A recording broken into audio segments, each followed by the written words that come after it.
जय श्री राम मित्रों, मैं आज आप सबको अनंत चतुर्दशी 2022 के अनंत चतुर्दशी के शुभ मुहूर्त, पूजा विधि और व्रत कथा के बारे में बताने जा रहा हूँ। मित्रों, अगर यह वीडियो आप पूरा देख लिए तो आपको अनंत चतुर्दशी के लिए दूसरा वीडियो देखने की जरूरत नहीं पड़ेगी।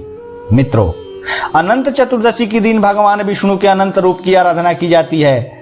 इस दिन 14 गांठे बनाकर एक अनंत धागा बनाया जाता है, जिसकी पूजा करने के बाद उसे बाहों में बांध लिया जाता है। अनंत चतुर्दशी के दिन कई जगह गणेश विसर्जन भी किए जाते हैं। मान्यता है कि भगवान ने भौतिक जगत में 14 लोक बनाए, जिनमें भूरलोक, भोरलोक, स्वरलोक, महरलोक, जनकलोक, तपोलोक, ब्रह्मलोक, अतल, बीतल, सतल, रसातल, तलातल, महातल और पताल है। मान्यता है कि अनंत सूत्र के 14 गांठे 14 लोकों के प्रतीक होते हैं।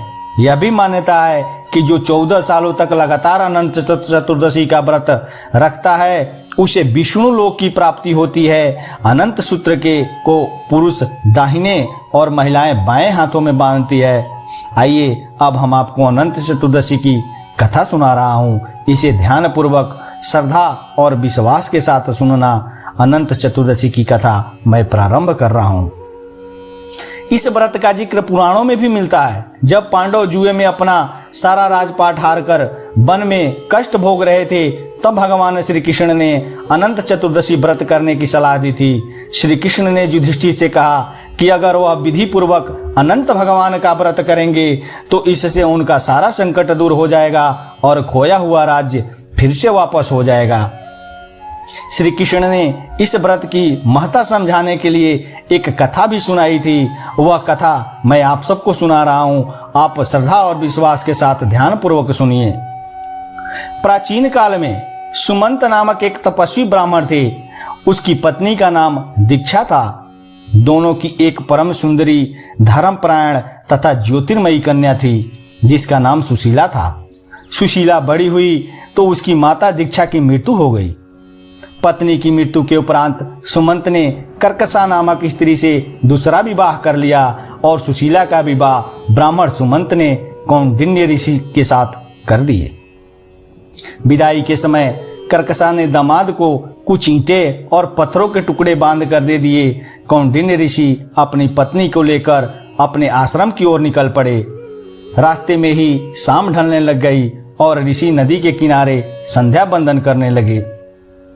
इसी दौरान सुशीला ने देखा कि बहुत सारी महिलाएं किसी देवता की पूजा कर रही थी। सुशीला ने महिलाओं से पूछा कि वे किसकी प्रार्थना कर रही है। इस पर उन लोगों ने उन्हें भगवान अनंत की पूजा करने और इस दिन उनका व्रत रखने का महत्व के बारे में बताया। व्रत के महत्व के बारे में सुनने के बाद सुशीला ने वही उस व्रत का अनुष्ठान किया और 14 गांठों वाला डोरा हाथ में बांधकर ऋषि कौंडिन्य के पास आ गई। कौंडिन्य ने सुशीला से डोरा के बारे में पूछा तो उन्होंने सारी बातें बता दी। कौंडिन्य ने यह सब कुछ मानने से मना कर दिया और पवित्र धागे को निकालकर अग्नि में डाल दिया। इसके बाद उनकी सारी संपत्ति नष्ट हो गई और वह दुखी रहने लगे। इस दरिद्रता का उन्होंने अपनी पत्नी से कारण पूछा तो सुशीला ने अनंत भगवान का डोरा जलाने की बात कही। तब पश्चाताप करते हुए ऋषि कौंडिन्य अनंत डोरे की प्राप्ति के लिए वन में चले गए। वन में कई दिनों तक भटकते रहे। निराश होकर एक दिन भूमि पर गिर पड़े। तब अनंत भगवान प्रकट होकर बोले, हे कौंडिन्य, तुमने मेरा तिरस्कार किया था, उसी से तुम्हें इतना कष्ट भोगना पड़ा और तुम दुखी हुए।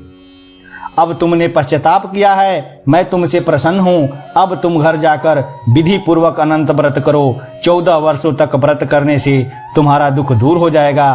तुम धन धान्य से संपन्न हो जाओगे।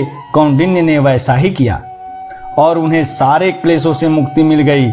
श्री कृष्ण की आज्ञा से युधिष्ठिर ने भी अनंत भगवान का 14 वर्षों तक विधि पूर्वक व्रत किया और इसके प्रभाव से पांडव महाभारत के युद्ध में विजयी हुए। वह चिरकाल तक राज्य करते रहे। इसके बाद ही अनंत चतुर्दशी का व्रत प्रचलन में आया। मित्रों, अब आइए हम आपको अनंत चतुर्दशी का पूजा का शुभ मुहूर्त बताता हूँ। यह व्रत भाद्रपद मास के शुक्ल पक्ष की चतुर्थी तिथि को किया जाता है। इसके लिए चतुर्दशी तिथि सूर्य उदय के पश्चात 2 मुहूर्त में व्याप्त होनी चाहिए। यदि चतुर्दशी तिथि सूर्योदय के बाद 2 मुहूर्त से पहले ही समाप्त हो जाए तो अनंत चतुर्दशी पिछले दिन मनाया जाएगा। इस व्रत की पूजा और मुख्य कर्मकाल दिन के प्रथम भाग में करना शुभ माना जाता है। यदि प्रथम भाग में पूजा करने से चूक जाते हो तो मध्याह्न काल की शुरुआती चरण में करना चाहिए।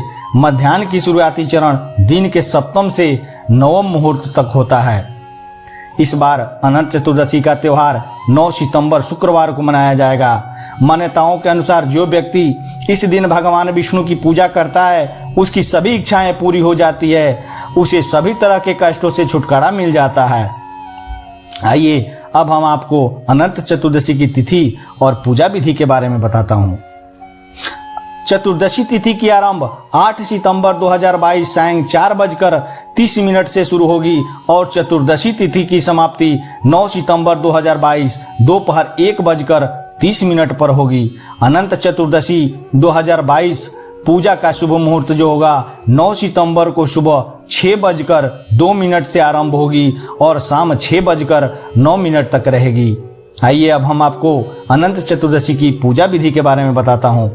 अनंत चतुर्दशी के दिन व्रती सुबह स्नान आदि नित्य कर्मों से निवृत्त होकर निराहार रहते हुए कलश की स्थापना करे और भगवान विष्णु की तस्वीर सामने रखे। कलश पर कुश से निर्मित अनंत देव की स्थापना की जाती है। इसके आगे कुमकुम, केसर या हल्दी से रंग कर बनाया हुआ कांचे रंग के कच्चे डोरे का 14 गांठों वाला अनंत भी रखा जाता है। अगर आप खुद अनंत नहीं बना सकते तो बाजार से खरीद कर लेकर आए। इसके बाद अनंत देव की कथा भी सुनी जाती है। मान्यता है कि व्रत रखने के साथ साथ यदि विष्णु सहस्त्रनाम स्तोत्र का पाठ करने वालों की हर मनोकामनाएं पूर्ण होती है। पूजा के अंत में एक बर्तन में दूध, सुपारी और अनंत सूत्र डालकर क्षीर मंथन होता है। इसके बाद आरती की जाती है और अनंत देव का ध्यान करके अनंत सूत्र को पुरुष दाहिने और स्त्री बाएं हाथ में बांधा जाता है। अनंत सूत्र बांधने के जो मंत्र है वह मंत्र मैं आपको बता देता हूँ। अनंत संसार महासमुद्रे मगनम संभयुद्धर वासुदेव अनंत रूपे विनियोजयस्व अनंत सूत्राय नमो नमस्ते। एक बार और सुन लो।